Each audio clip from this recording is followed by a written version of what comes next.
ماں کو اس لیے نازل کیا تاکہ ہم تمہیں طاہر کر دیں. گفتگو آخری مراحل میں داخل ہو گئی ہے. تاکہ ہم تمہیں طاہر کر دیں. وَيَذْهَبْ عَنْكُمْ رِجْزَ الشَّيْطَانِ، اور شیطان کے رجز کو. اور یہ وعدہ کیا تھا کہ عرض کروں گا کہ شیطان، یہاں ترجمہ کرنے والوں نے ترجمہ کر دیا وسوسہ. وسوسہ خود قرآن کا لفظ ہے. یہ اختلاف لفظ سنیے اور مجھے اجازت دیجیے. ہم تم سے شیطان کا رجز دور کریں گے. دیکھیے ایک لفظ ہے جو آپ آئے تدبیر میں سنتے ہیں، رے جیم سین، رجز. اس کے معنی نجاست. رجز کے معنی نجاست نہیں. ایسا اضطراب اور ایسا شک جو حالت اضطراب میں پیدا ہوتا ہے. ایسا شک جو حالت اضطراب میں پیدا ہوتا ہے. اللہ نے یہ کہا ہم نے ولایت علی کے ذریعے تمہیں شیطان کے اضطراب والے وسوسوں سے روکا ہے. سنیے مجھے بہت تیزی سے یہ دو تین مطالب آپ کے حوالے کرنا ہے. تو اب سوال یہ کہ رزق یہ ہے تو وسواس کیا ہے، الہام کیا ہے، القاء کیا ہے. تفصیل سے میں گفتگو کروں گا، لیکن آج کے تک یہ سن لیجیے، وہی، الہام اور القاء تینوں ایک ہی طرح کے سلسلے. آپ کہیں گے وہی تو فرشتے کے ذریعے آتی ہے، تو آیت میں پڑھ دیتا ہوں، جواب آپ دے دیجیے. فَأَوْحَيْنَا إِلَىٰ أُمِّ مُوسَىٰ، ہم نے موسیٰ کی ماں پہ وحی کی. ذرا تاریخ سے پوچھ کے تو بتائیے کہ کس فرشتے کے ذریعے کی ہے. چلیے، موسیٰ کی ماں تو ایک باشعور خاتون ہے، پاکیزہ خاتون ہے. اور آگے لے چلو، فَأَوْحَىٰ رَبُّكَ إِلَى النَّحْلِ، آپ کے رب نے شہد کی مکھی پہ وحی کی ہے. یہ شہد کی مکھی پہ کون سا فرشتہ آیا؟ تو یہاں مفسرین نے لکھا کہ وحی کے معنی ہے کوئی ایسا اشارہ جو جلدی سے ہدایت کی طرف بڑھائے. لیکن وحی سورہ انعام میں یہی لفظ شیطان کے لیے بھی رکھا ہوا ہے. شیطان اپنے ولیوں پہ وحی کرتا ہے. تو ایک بات پتہ چل گئی، وحی رحمانی بھی ہوتی ہے، شیطانی بھی ہوتی ہے. دوسرا فرق محسوس کیجیے، کل تفصیل سے گفتگو کروں گا انشاءاللہ 10 بجے آپ کی خدمت میں حاضر. توجہ کیجیے گا، ایک شیطانی وحی، ایک رحمانی وحی. الہام کیا ہے؟ گزشتہ برس اس نمبر سے کہا تھا فَلَهَمَهَا فُجُورَهَا وَتَقْوَاهَا، سورہ شمس. ہم نے انسان کو الہام کر دیا فجور بھی اور تقویٰ بھی، نافرمانی بھی اور پرہیزگاری بھی. یہ الہام کا کیا مطلب ہے؟ ایسی بصارت، توجہ، ایسی بصارت اور ایسی نگاہ کہ انسان گناہ اور ہدایت میں خود فیصلہ کر سکے. علماء نے لکھا کہ اسی ہدایت کو، اسی گناہ اور ہدایت کے فیصلے کرنے کی قوت کو توفیق کہتے ہیں. اسی ہدایت اور گناہ کے درمیان قوت فیصلہ کو توفیق کہتے ہیں. اور ایک جملے میں امام راغب نے سمیٹ دیا، سد الطریق الشر، اللہ کی طرف سے قدرتی طور پہ شر کا رستہ روک دیا جانا توفیق ہے. اللہ کی طرف سے شر کا رستہ خود بخود روک دیا جانا توفیق ہے. اس کا مطلب ہے کہ شر کے رستے سے روکے گا کہیں تو بھیجے گا، تو خیر کے رستے پہ گامزن کرنا توفیق ہے. شر کے رستے میں رکاوٹیں ڈالنا، خیر کی راہ ہموار کرنا توفیق ہے. پالنے والے یہ خیر اور شر کہاں سے ڈھونڈو؟ حوالہ یاد رکھیے اور جائیے اور علماء سے پوچھیے اور دیکھیے. صاحب معانی الاخبار نے لکھا کہ ایک شخص آیا میرے اور آپ کے 5ویں امام محمد باقر علیہ السلام.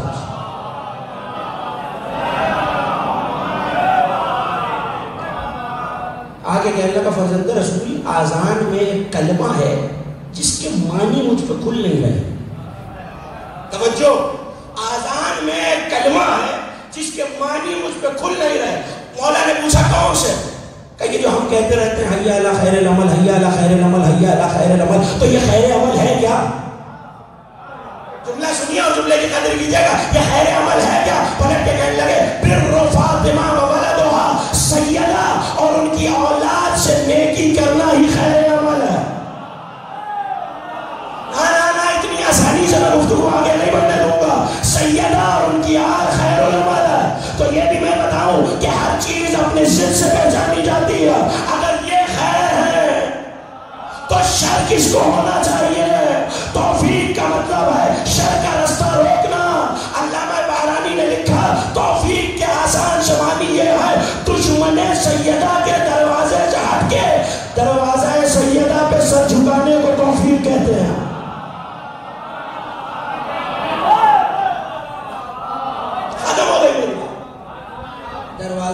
اللہ کے سامنے سب کو جھکانے کو توفیق دیتے ہیں۔ اب رہ گئی بات القاء کی۔ القاء بھی بات دل میں ڈالنا، لیکن القاء کے معنی ہے کہ کوئی ایسی بات جس کا تعلق علم سے ہو۔ مجھے کتابوں میں کسی چیز کا جواب نہیں مل رہا تو اچانک میرے دل میں بات آ گئی، فَتَلَقَّى آدَمَ، آدم جنت سے نکلے تو ہم نے فرشتوں کو بھیج کر انہیں کچھ نام یاد دلائے۔ ان ناموں میں مجھے گفتگو نہیں کرنی، نام یاد دلائے۔ وسواس ایسا شخص جو گناہ کی طرف مائل کرے۔ اب سوال یہ ہے کہ وسواس اور رجس میں کیا فرق ہے؟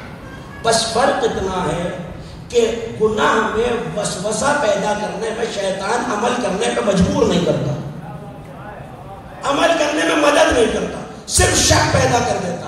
اسی لیے کہا الذی یوسوس فی صدور الناس، جو شک اور شبہوں کی سرگوشیاں کرتا مگر سرگوشی کر کے عمل نہیں کراتا۔ رجس ایسے وسوسے کو کہتے ہیں جس میں اضطراب کی وجہ سے عمل آ جائے۔ روایت سنی اور تقریر ختم ہو گئی، رسول دنیا سے گئے، علی جنازے کو دفن کر رہے ہیں اور کسی جگہ اجماع کر کے بیعت کی جا رہی ہے، کسی جگہ اجماع کر کے بیعت کی جا رہی ہے۔ جب بیعت ہو چکی تو سلمان علی کے دروازے پہ آئے، کہ سلمان کیا عالم ہے امت کا؟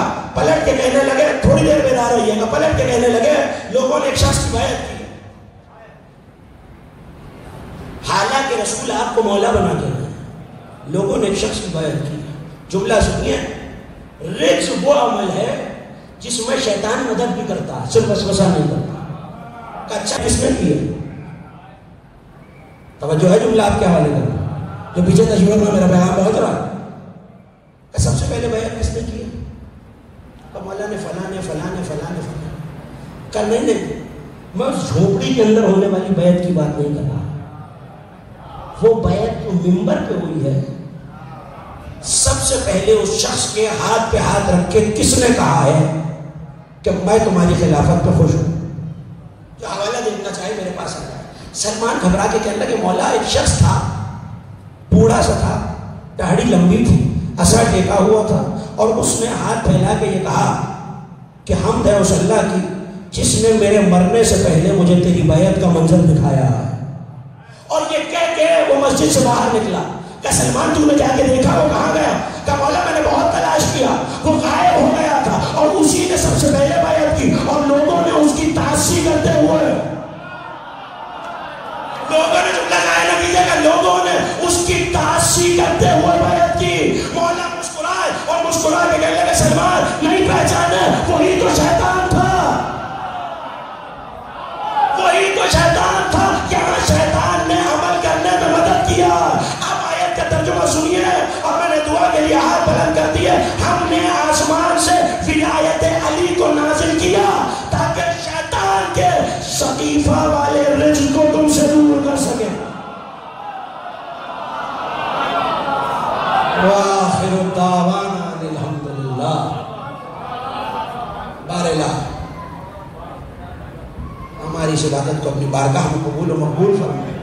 میرے مالک ہمارے بانیان منتظمین پروردگار ان کی توفیقات خیر میں اضافہ فرمائے۔ مرحوم شہید سلمان حیدر اور جتنے بھی ملت جعفریہ کے شہداء ان سب کے درجات کو بتصدق آل محمد بلند فرما۔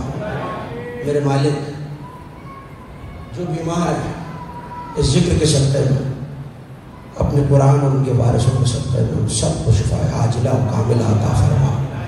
میرے مالک بڑا پورا شوق زمانہ ہے، ہر عزادار، ہر ماتمدار، ہر محب اہل بیت کی حفاظت فرما۔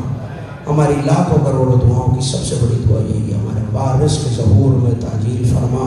ربنا تقبل منا انک انت السمیع العلیم بجاہ محمد و اہل بیتہ الطیبین الطاہرین۔